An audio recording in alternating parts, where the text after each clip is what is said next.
11 reality enforced by the Transportation Security Administration, the TSA. But as CBS 2 investigator Pam Zeckman reports, thousands of travelers have complained that some of these screenings can become abusive, even X-rated. For arguing with a TSA agent, this woman winds up being slammed to the floor. She's filed a lawsuit. I kept begging them over and over again, get off of me, get off of me, get off of me, and they wouldn't stop. And it wasn't enough for another woman to show TSA agents nipple rings that set off a metal detector. The agents forced her to take them out. I had to get the pliers and pull it apart.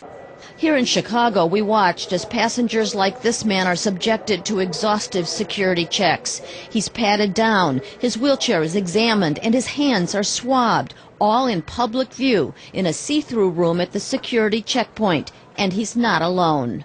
It's humiliation. 71-year-old Robert Perry was also taken to a room like this by a TSA agent when his artificial knee set off the metal detector. He yelled at me, "No, get the belt off. I told you to get the belt off." So I took the belt off. He ran his hands down over and pulled the pants down. They went down around my ankles. At that point, Perry was standing in his underwear in public view. He asked to see a supervisor. That made things worse.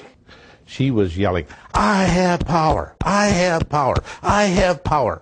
The power to stop him from flying to Florida with his wife that day to celebrate their 50th wedding anniversary. Make you feel like you have no rights. Perry says he always alerts TSA agents about his metal knee and wonders why they can't just check his leg. If somebody told me that I'm going to save the people on the airplane by taking my pants off out in public on there, I wouldn't mind doing it. But this was not necessary. TSA officials say that when the metal detector goes off, their agents must resolve what caused the alarm. But experts say it's important to use common sense when balancing security with customer service. Carlos Villarreal is the former director of security for the Sears Tower. He says proper training is crucial. When you're wanding somebody and you can identify which point or which part of their body set off the alarm, that should be sufficient to clear a person. But all too often, it's not sufficient for 16-year-old Michael Angone.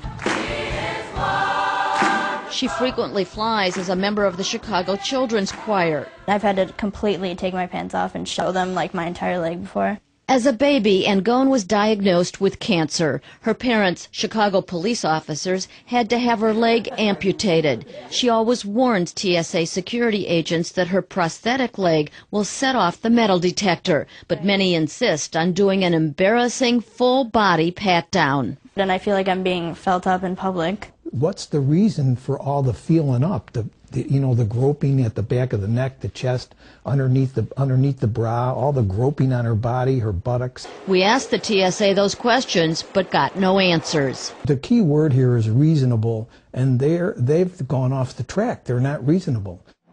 The TSA did not answer our questions on the Angone and Perry cases, but the agency has announced that soon passengers who set off an alarm that cannot be resolved will have a choice: agree to a physical pat-down or what some believe is an even worse invasion of privacy. Soon, O'Hare will get its first advanced digital X-ray machine. It allows TSA agents to see through clothes and discover any hidden weapons. Critics liken it to a virtual strip search.